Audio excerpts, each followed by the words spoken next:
I'm your host, Francesca Dominique, and today on TBR, we are here with professional bull rider Francisco Morales. I really, really appreciate you taking the time today. How are things going?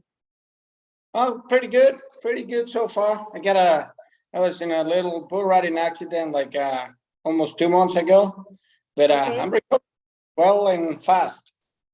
There you go. There you go. Oh, sorry. My cat, this is like his normal little spot. But yeah, I also wanted to give a huge shout out to Justin Adams for connecting us together. And if I'm not mistaken, you're a brown belt, right? Under Travis or? Yes, I got my brown belt last year after a long training. There you go. There you go. And when did you start jujitsu? Is that like, did you add that on after you started bull riding, or was that around the same time? No, like since I was a kid in Mexico, Mm-hmm. I was like always like at the contact sports, and I boxed I used to box pretty much every day when I was in Mexico. And when I moved to the States, I was living in a little town called Stephenville, and I couldn't find a boxing gym, so I joined like an MMA gym, and I was just taking kickboxing, and Yeah. I look at all those guys rolling, and I really I didn't know of it, and I didn't like it that much. And one Mhm. time I went to spar with them, and we did full sparring, and there was this kid. He was like 15-year-old. His name was Levi, and he could have killed me, but you know. So I got to learn, and I started training with them, and when I started training, I quit boxing, quit kickboxing, and I like it so much that I just did jiu-jitsu. Oh, yeah, there you go. There you go.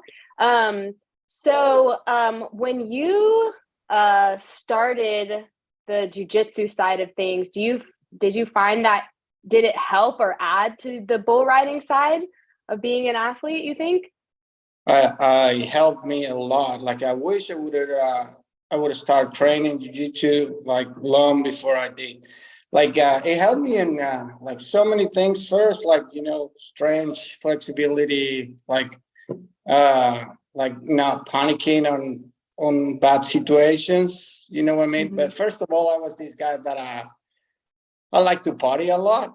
I never like much of a drinker, but I stay out all night and went out like 3-4 times a week. And then when I started training jiu-jitsu, I was still doing that. And then I show up the next day to train, and I was like, it was hard.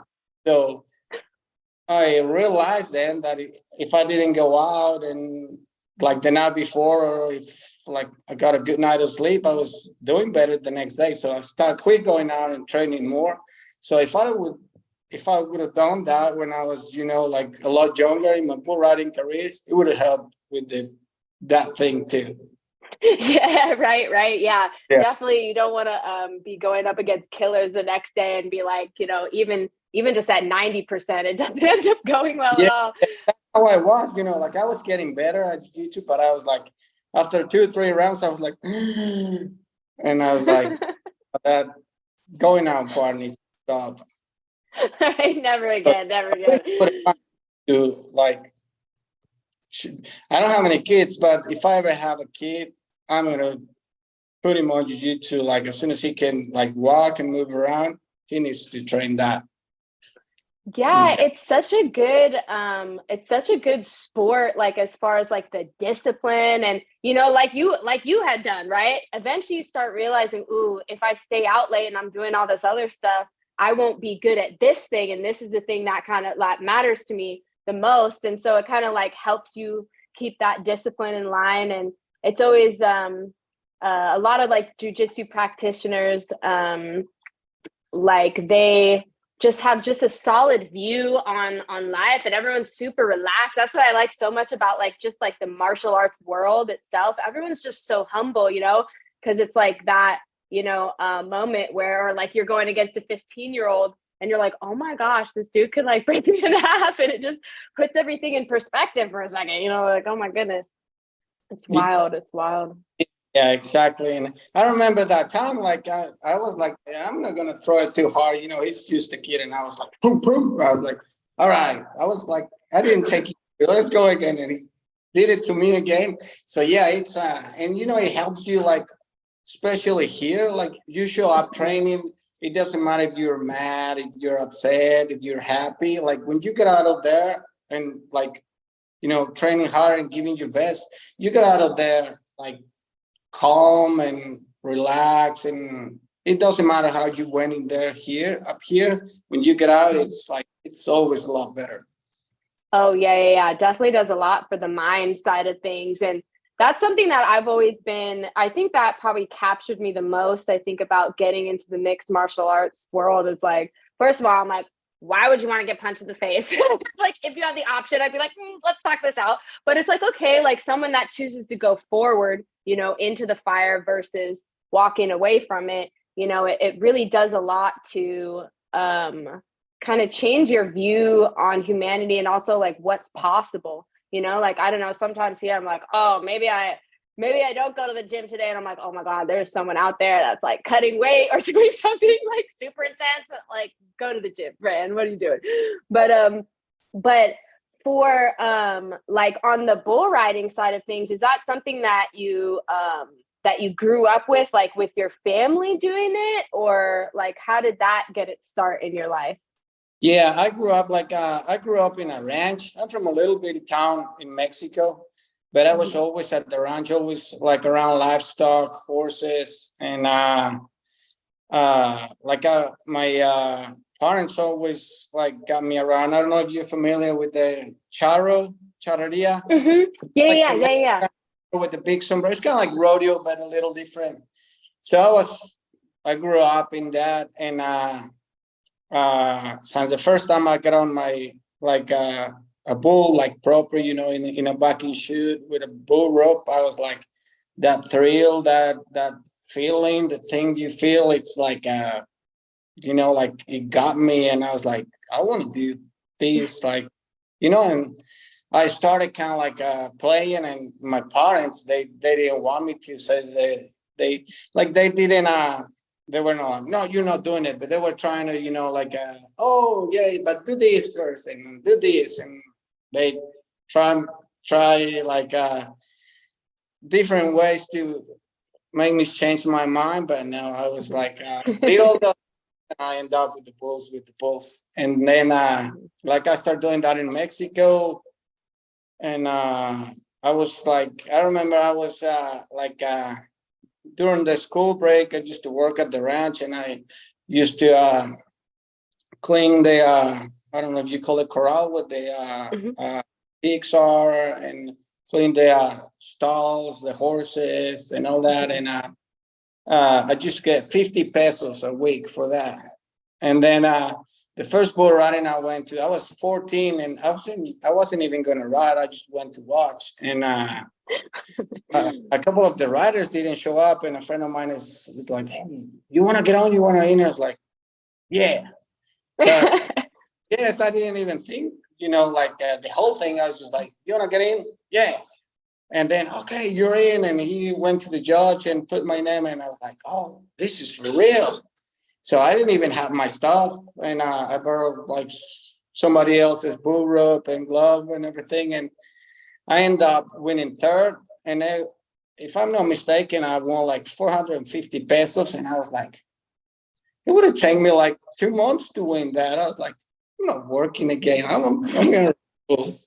So I started doing it more serious, like start going with all those guys every weekend until I got the chance to come up here to the States and do it for a living. There you Yeah. go.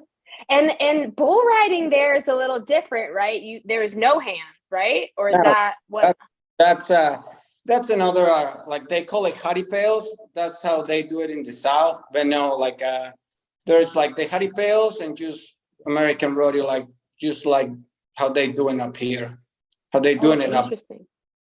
Yeah, Yeah, like yeah, you yeah. feel like a lot of people think that, like in Mexico we only haripels, but no, that's like in one part of Mexico. Yeah, Oh, that's yeah, we. interesting. That's super interesting. Yeah, yeah. So when you moved, when you decided to take it to the United States, what did that kind of look like as far as making that decision? You're like, okay, like I'm good at this. Like your parents could kind of see, okay, you're getting good at this. What was kind of like that final push to just make the move? I always wanted to do it, since I was a little kid, and shit. Back then we didn't have internet and not what we have, so I used to watch them PBR videos and like PRCA videos, those VCRs and every. Yeah. Yeah, I want to go out there and I want to ride. And one time, when they did the big events in Mexico, they took American guys to ride there. And I met a guy in Sabinas. He was from Stephenville. And he's like, man, you should come up here to the States and ride. And I told him, yeah. Well, that's what I always wanted to do. But yeah, you come up here, you stay in my place. So that's how I started. I was 20. I just turned 21, and I called him. And my English was terrible. Like I didn't speak any English.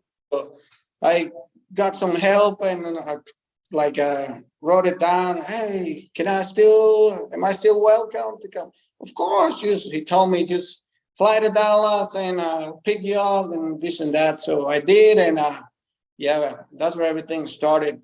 Flew to Dallas, and then he picked me up, and I was living at his ranch, and his dad, he had a lot of horses, and I always worked with horses. So I was helping his dad with the horses, and it's pretty cool. He trained me really good, and then he helped me to buy my PBR membership, and I started going to all the bull ridings, and here I am. There you go. There you go. So Texas then was kind of like that first stop, and you're still living in the same city, No, Dallas, or and the only reason that I moved to Fort Worth is because that gym, Luther Jiu-Jitsu. I oh, was there you like go. living in Stephenville, and back in 2015, I had an accident. Like a bull broke my arm pretty bad, and I was out of a competition for over a year, and so I went back to Mexico, and I was just living at the ranch, and I thought I was done riding bulls, and one time a friend of mine, he bucks bulls like every Wednesday, so I just to go over there and just watch and help him. And it was this time I haven't been on a bull like in a year, and he had this big brindle, really good. And the guy that was gonna get on him, he turned him out. He didn't want to get on him. So I was like, I'll get on him. I said, you sure? Yeah, I'll get on him.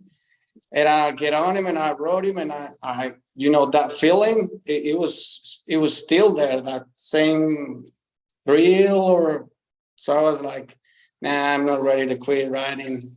And at that time, I was like in Mexico. The only thing I was doing, it was working and training jiu-jitsu. So I was like, I'm not gonna go back to Stephenville, but there's no jiu-jitsu. So I moved here to Fort Worth and started training at Looters. There you go. There you go. That's dope. That's dope. Like when you so like as far as like the bull riding like circuit of things, like I'm still trying to like learn and get to understand kind of how it all works. But you have to compete at a lot of events, right? In order Yep. to like qualify. So what is that like being on the road a lot, or do you have like tours, or like how does that work? Yeah, there are like two levels. Like you got to go to the actually kind of like three. The ones they call the touring pros. They're the smallest events. That's where everybody can go. And then from there you start getting points, and then you get to go to the velocity event. There are bigger events, more money, and then from there they got the what they call Unleash the Beast. That's where all the top 35 riders of the world are riding. So that's where you want to be. And you have to go every weekend in order to get points and qualify to the Unleash the Beast. So Okay, okay. Oh, that's interesting. you're traveling every weekend. Like it has changed a lot. I remember when I first moved here, a lot of people used to drive. Like like with the truck and camper and just jump in with 3, 4 guys and just drive all night. They get to an event and then pack your things, throw them in the camper, and then drive another 15 hours to another event. And now we'll fly everywhere. Like they drive it if it is like 8 hours tops, like more than that, they'll fly now. That and yeah, it's like back in the day it was more like we were kind of like cowboys, and now it's more like athletes. Mm-hmm. Yeah. Can you like understand the difference? Mm-hmm. Yeah. It's still like a way of life, but it's kind of changed a little bit to accommodate kind of the more the present modern day view of it. Yeah, but still pretty good way to make a living, and it's fun. Now that I've been hurt and I haven't been anywhere for 2 weeks, like when you're going every weekend, like through the middle of the season, sometimes like, oh, that's a lot of traveling. I'm tired, but you keep going. And now that I haven't been anywhere, I miss the traveling and being around my friends and all that. I miss the hotels. It's weird. When you're there, you're like, oh, I'm sick of this. But 2 weekends without it, and you're like, oh, I need to go back. Yeah. Like, yeah, right. Like, what am I doing with my life right now? But yeah. So like, as far as, well, kind of addressing it in the athlete standpoint, what, when you were like full-time doing it, what was kind of your schedule like during the week? Like, as far as like, do you have a specific training thing, or like you said at that one place, there's like Wednesdays or something, you can like go buck bulls at a practice pen? Like, what is your like schedule look like during the week for a bull rider? When I was younger, I used to get on a bunch of bulls like for practice and at the rodeos. But now that I'm older, I'm one of the oldest guys that were on tour last year, and I don't get on as many bulls as I used to. Like, I go to the event in the weekend and I get on 2 bulls, and if you make the show round, you get on 3 bulls, and that's it. I'll just train like I do jiu-jitsu every day. I try to and work out a little bit, go ride some horses, maybe get on the backing barrel, and like if I get on 1 or 2 bulls during the week, I'll be pretty sore on the weekend. Like at least I feel like if I feel like I'm not riding good, I go and call some friends and try to get on some just nice bulls. But if I feel good, I'll just ride on the weekends and just ride horses, get on the barrel, and exercise a lot during the week. Yeah. And like more like technique based things, right? Versus like sparring, which is kind of a new thing too in MMA. Some people are backing off sparring. They're like, okay, I already know how to do this. I have the reps enough to know, let's just, focus on technique and, mitigate the risk, because it is a risk, right? I mean, going out to practice, they don't know it's practice. They're going, like exactly. Edible, so on the bulls, like a bunch of the bulls you get on for practice are the bulls that you're gonna get on the weekend. So yeah, and like I say, it's not like that I think, oh, I'm gonna get hurt. I know, like, even if I don't get hurt, my groins are gonna be sore for the weekend. My riding arm's gonna be sore, so I'll just let her rest of that bull riding during the week and just train a lot, exercise, and do, like you say, like the techniques. Get on to me, get on horses like bareback, without the saddle. It's a really good training. Like I remember when before I ever stepped foot on a gym, like I always, like when I was a kid, I get on, like I had to ride a lot of horses, and sometimes I was lazy to put the saddle on him, so I just jumped back and start loping him. And first time I ever, there's a machine, I don't know I think they call it adductors, the one like you squeeze with your legs. I don't know. Yeah. And put the whole weight on the machine, and I could do it easy. And the friend that I went with, he's been training for, I was like, you've been here before? I'm like, no. and then I guess it's because, you know, all the horses that you're riding and you're not even feeling it, but you're working those muscles. So yeah, riding Oh, of horses course. is the best. Plus, I like to ride horses a lot. Yeah, they're chill. They're usually the most of the time they're on your side, unlike a bull. I feel it's like trying to, you're a little bit adversarial, but yeah, yeah, because it's always the interesting thing to see like what people are doing to kind of like improve their, technique or their performance and all of that kind of like building up for like each weekend, because then it's also too, it's like recovery is also a really key part as well. Like, you have to like recover and have all of those, things in between to help maintain the body. Do you do anything specific for like your recovery? No, really. Like, nowadays I talk with a lot of guys. Like, I heard a lot of guys talking about like cryotherapy and yeah, getting on a tub, like put a lot of ice. I was like, no, I don't even like to take cold showers. I'm not doing Yeah. that. And so, no, me, I'm kind of like old school. Like the way I think for bull riding, like it's all up here. Like if you're not hurt and your mind is right, as long as you're not like laying on the couch all day, you'll be okay on the weekend. You know what I mean? Like it's all up here. And I think not just in bull riding, like even I mean in jiu-jitsu and all that, you need to have your body in shape and all that. But even like you can train, I don't know, 3 hours every day, 6 days a week. But if your mind is not in the right place, you're gonna show up on a tournament or on a fight, and there's a pretty good chance that you're gonna lose.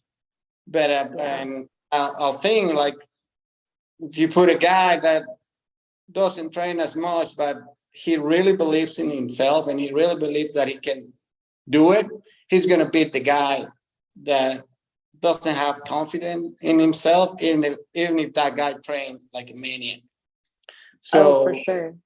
like I say, like if I feel like I'm not very good up here, I'll go and get on a couple bulls just to fix my mind. But yeah, and when I was younger, I just do like I was pretty good friends with a stock contractor, a guy that has a lot of bulls.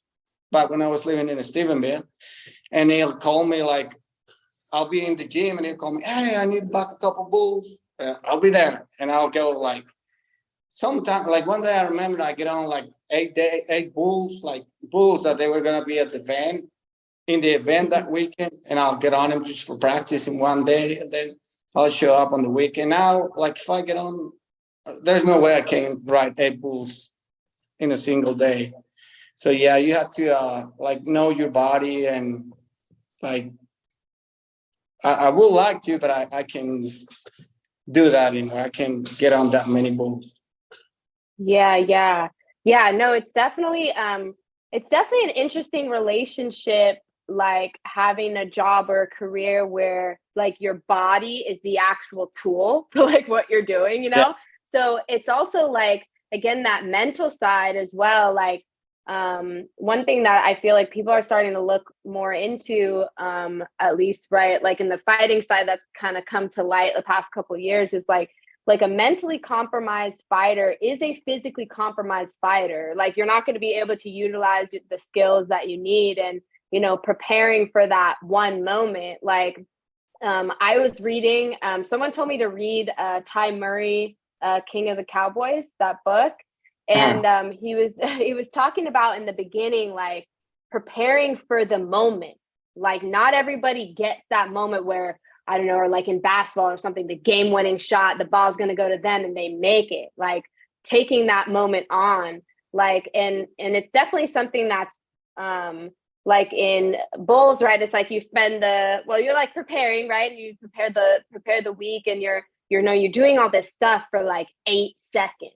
It's like you're building all the way up to this moment, and this moment is so short compared to all the preparation, but building it up the right way for you to execute in that moment. Do you have like when you get to like the grounds and you're getting ready and you're at the event, do you have like a ritual that you do, or you kind of just you go through, you get all your equipment ready and you kind of just go in and do it, or do you have like a special thing that you do before?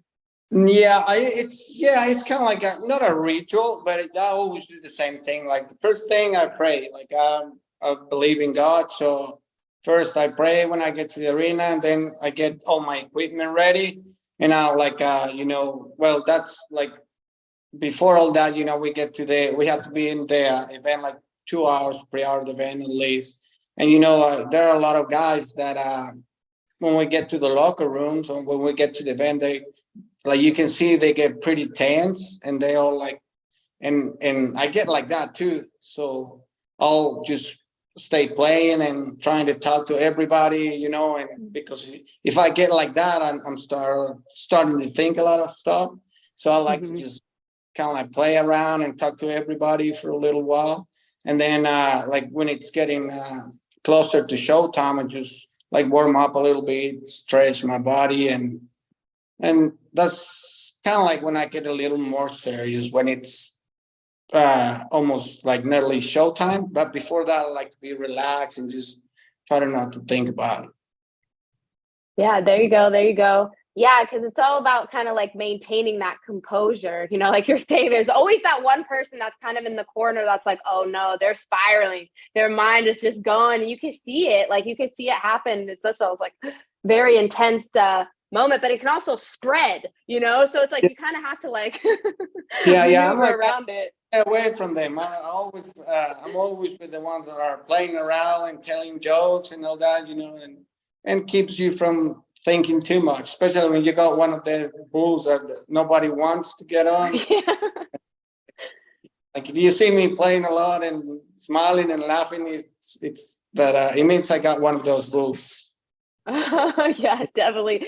And then also speaking of bulls, like, so there's like styles, right? There's like styles within the bull riding, not for just the rider, but like the types of bucks and the way bulls move. What is like your preference on the bull that you get, or like you ride with your left hand, right? Yeah. Like, yeah. So you like bulls that go that same direction? It's most of the guys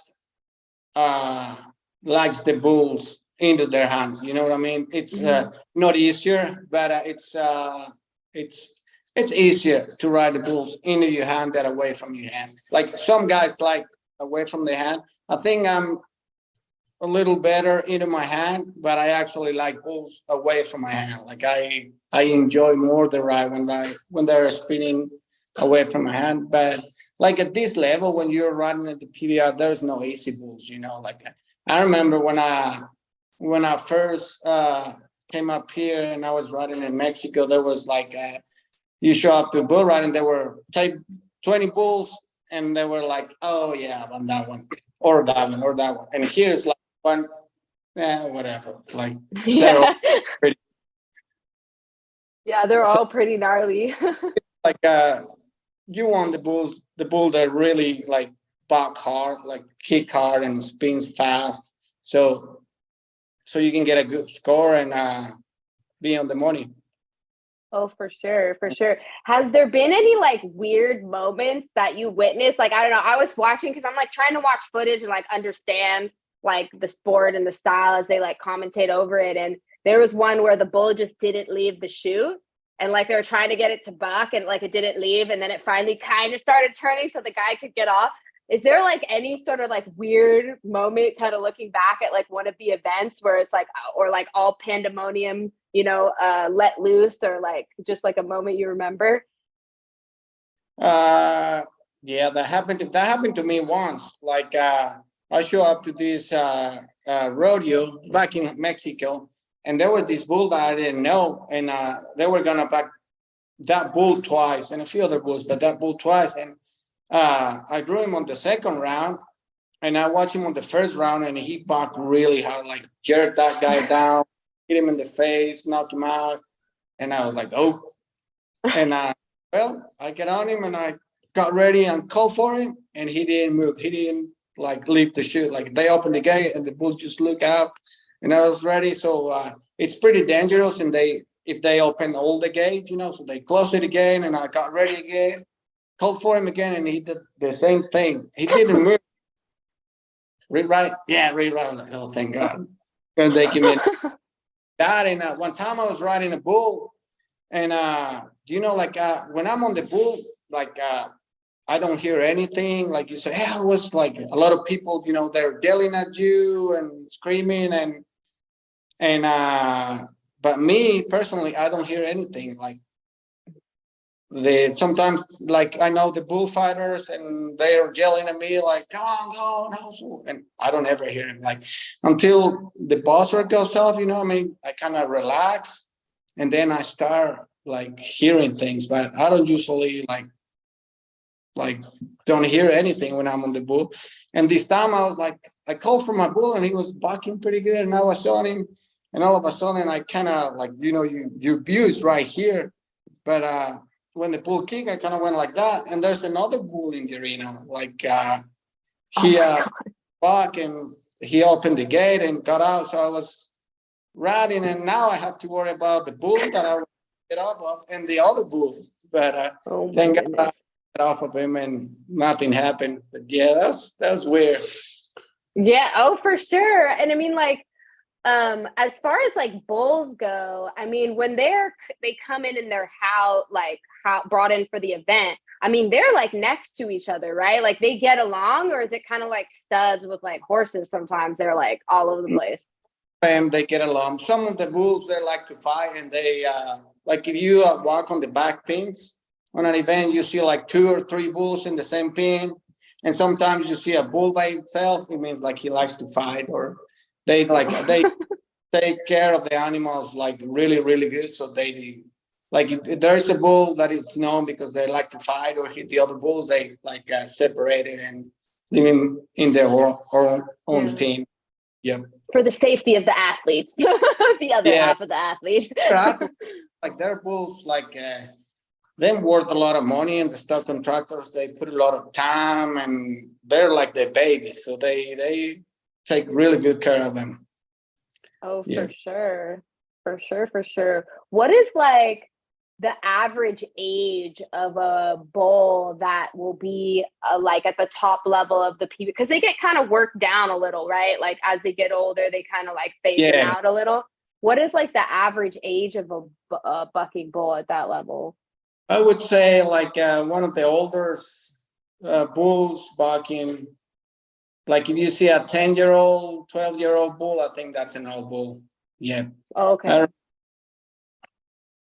Yeah, around that time. Like I remember Carrillo Cartel, that was a great bull, and he was still bucking really hard, and he was 12 years. And I know the owner, and he told me, yeah, I'm gonna retire him this year. Like, why is he still bucking really good? Like, because I want to retire him when he's good.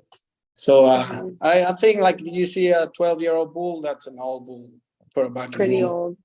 Yeah. And like, so I'm not really I'm more familiar with the horse side of things, but like, so the minimum age is like 3 or 4 when they get out there, or like when do they start? Well, they start bucking them when they're yearlings. I don't know if you watch with the little dummy, like the little books and they sell. Yeah, like that's when they're yearlings. Like they're competing for a lot of money, and they just put that dummy. I believe it weighs like 20 or 30 pounds, something like that. Mm-hmm. And they click it off, like they got a remote, and they take that off, I think after 6 seconds. So they're kind of teaching the bull, and they're like competing too. You see them little bulls like really kicking and spinning, and the owners are making money with them already. And then they put a rider on them classic events. I think when they're 2-year-olds, they start backing them with the rider, and they're competing when they're 3. Like 3-year-old, they're already backing in rodeos and stuff like that. Okay, nice. Mm-hmm. That's dope. Yeah, I've always been curious about that, because I was like, some of them come out there and they're like the size of horses. Like like the first time I went to a classic event, they're like, oh, they're just 2-year-old bulls, and I get in there, I'm like huge with big horse, like okay. Oh God, that's so interesting. Yeah, it's like like we had kind of touched on earlier, like that mental side of the bull riding. And I always kind of ask this question to people that are kind of in the same, whether they ride bulls or even like ride on the horses side. Like for me, I ride and train, but I also like teach people as well. And it's always a very interesting thing, pulling out kind of the emotions of people a little, because you kind of have to like take it out, examine it, look at it, and then be like, all right, put it back together. Then they kind of are able to move past it, dealing with that fear side, the emotional side.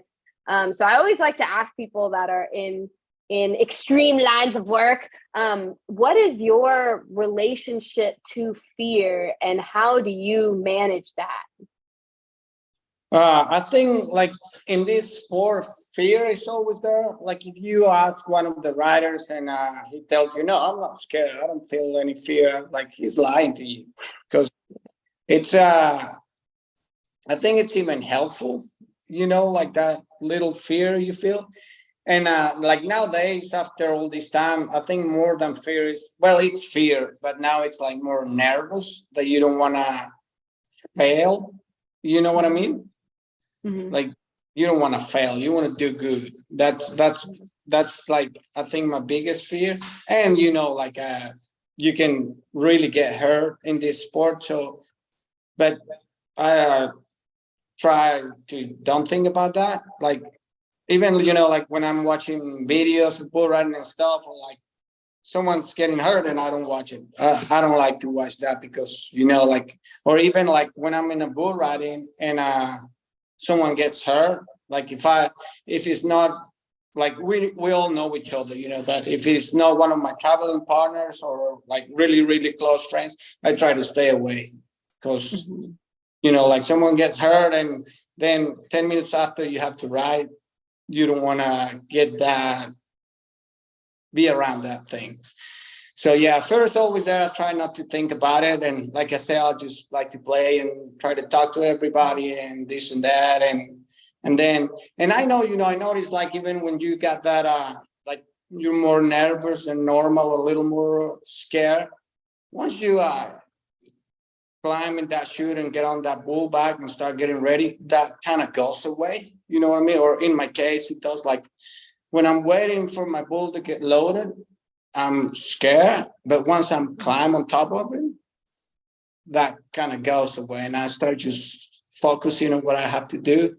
So sometimes I'm like more nervous and I'm like, hey, Frank, remember when you get on these, that stuff, it'll go away. And that's how I... Oh, yeah. Anticipation is a hell of a thing. Like I've always like, admired like, or even that wait before you go and, you get to the chute and you're able to like, get in there and start, doing what you do, it's like, it's similar to like, or like they say, it's much easier to like, just go fight somebody at a bar than like have to wait and understand, like you have a face, you have a thing, you have a name, and now you got to wait 2 months, like that is the part that makes it a little bit like that mental challenge of it is like waiting on that moment. But then once you're there, you're like, all right, it's game time, let's go, and your body just kind of like settles into it a little bit. Because yeah, I mean, it's like, it's an interesting thing too with like bull riding, because even if like, no matter what, like similar to fighting, it's like, you're going to get punched in the face, no matter what, like in order to get off the bull, you kind of have to fall. Like that's one thing I've kind of noticed, like you got to know how to fall and you got to know how to do those things. Like, when you're training, are you able to practice that on a barrel, or are you kind of like, I don't know, once you get those reflexes in there, you're pretty good at like falling after a while, or like? No, you have to kind of like, like most of the times, like not most, but a lot of the times you have no idea where you're going to land or how you're going to land. But when you ride your bull usually, and you're like, where you kind of have to let your body go sideways a little bit and then just like throw your leg up and try to land as far as you can from the bull. But a long time ago, I used to train like that. I was doing circles on my horse on bareback, and I'll jump off of him. Yeah. I think one way of doing it, or when the barrel is bucking, you can do it too. But yeah, that's a pretty important. Like I remember when I was riding, like I get so excited when I ride my bull that I just and like I was on this one time in Vegas, and like my first bull, I get off of him like that. I landed on my head, I was like 23, 24, like just walk like that. And a good friend of mine that is a really good bull rider told me, hey, you got like 6 more to go, so watch how you land. And that kind of stuck with me. And now I'm like, all right, I gotta try to land on my feet or as the best possible. Yeah, yeah, yeah. Yep. For sure. Like when you ride, like what is your preferred like colors or like attire? Like sometimes I see people like go out there and they're like super matchy and then other times it's like a little bit different. Like what is your normal like attire? Like do you wear a hat or do you wear a helmet or like what is your normal attire when you go out there? No, when I start riding, we didn't wear helmets, and that's the way. And I think that's the way I'm gonna end without a helmet. So I'm always wearing my hat, and I like the color blue. So now when I had sponsors, I had to wear whatever they gave me. But when I'm not sponsored, I like the color blue or green, and yeah, black vest. Yeah, we have to wear a vest. That's mandatory, and wear that. They're usually black. Okay, nice. So like, yeah, just make it one uniform color. It'll go with everything. Yeah. Like, yeah, I don't know. In the horse world, people are very like matchy. They want their like leg wraps to like match the saddle pad, and then it matches them. And I'm like, all right, if this makes you ride better, then you can do it. But if not, let's try and reduce that down a little. And like now, I was sponsored for the hat brand, and they gave me the chaps, and they gave me the vest and the shirts. Classic. So I had to wear them. And when I'm not sponsored, I just wear regular shirt, my black vest, and my chaps. They're being with me for a long time. Right, there you go. As far as like hats go, like what is like I've always wanted to get one. Well, for one, it's like it's nice like for being out with the horses, like to have something that like covers, you know. But like one of my friends was yeah. My horse is you won't get any sun with that. I know. It'll be good.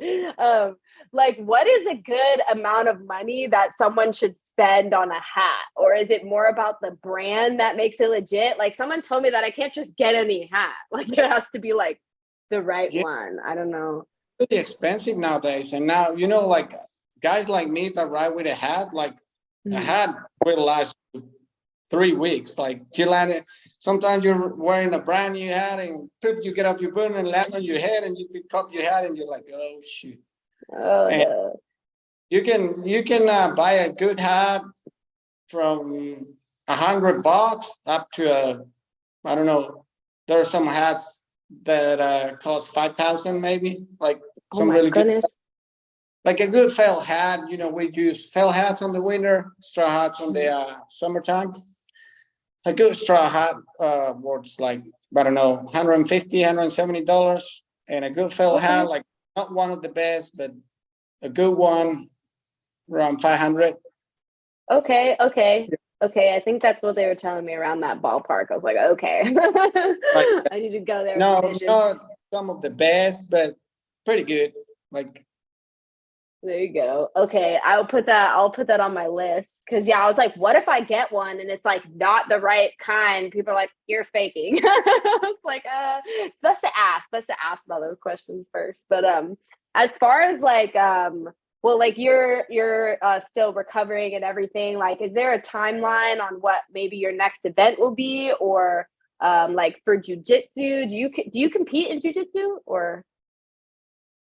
Yeah, compete a lot, and when I started like riding again every weekend and trying to be like on with the top guys, I have to be going every weekend. So I haven't competed in a long. As I moved to the up to the States again, I haven't competed. Yeah, I just compete a lot. I like competing. Like I like to I think that's the only way to see yourself, how much you get better, or like the things you have to work on. But yeah, I used to compete a lot and I like it, but I haven't done it in a while. And this, I don't know, I think it's gonna be a while. Like the other times that I've been hurt, like I was in the hospital or right after the injury, I was like, shoot, how long is it gonna be until I can ride again? Or how long is it gonna be until I can train again? And this time, it was weird. Like I didn't think that. I was just like, shit, I want to get better.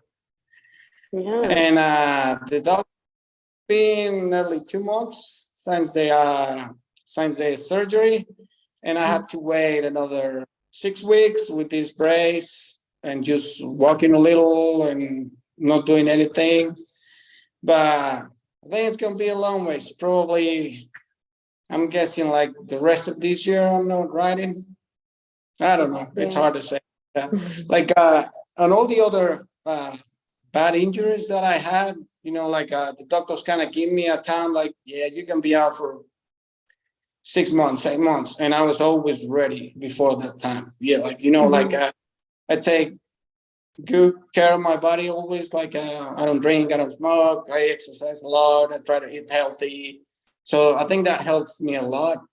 But yeah, this time it's like it's, I don't know, it's a little different. Like and it's a big thing, or to me, like all the other injuries, like I broke my arms, broke my leg, broke ribs or whatever.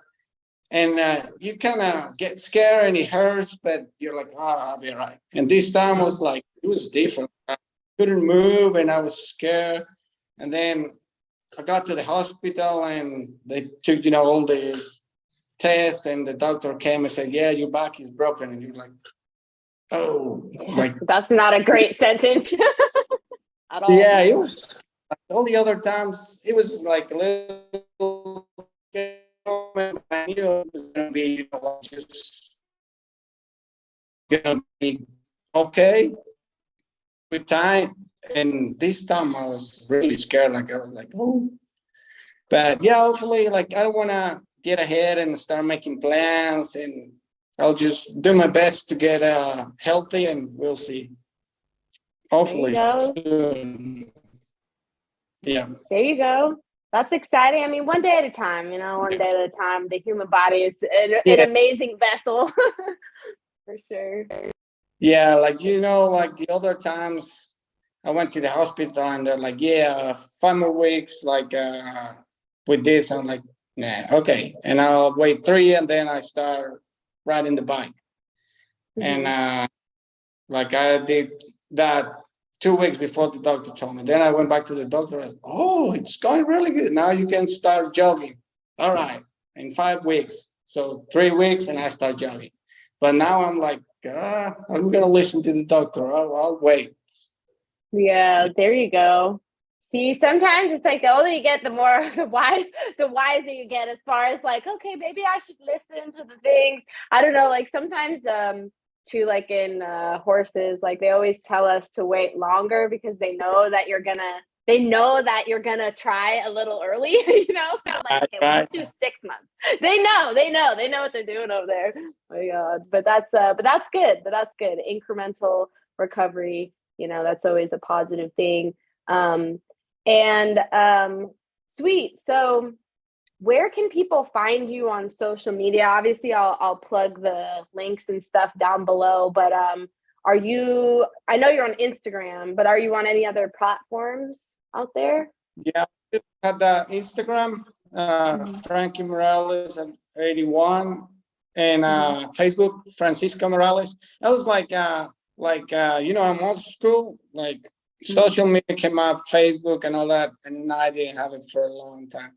And I'm still pretty good friends with a guy from Australia, and he got hurt. He went to Australia, so we didn't have a way to communicate. And one day he'll call me like, "Hey, you have Facebook? Just do this and that on your phone." Like, no, I don't want no Facebook. Yeah, so we can talk. And that's how I started with Facebook, and then long after Instagram. But yeah, you can find me there, Instagram and Facebook.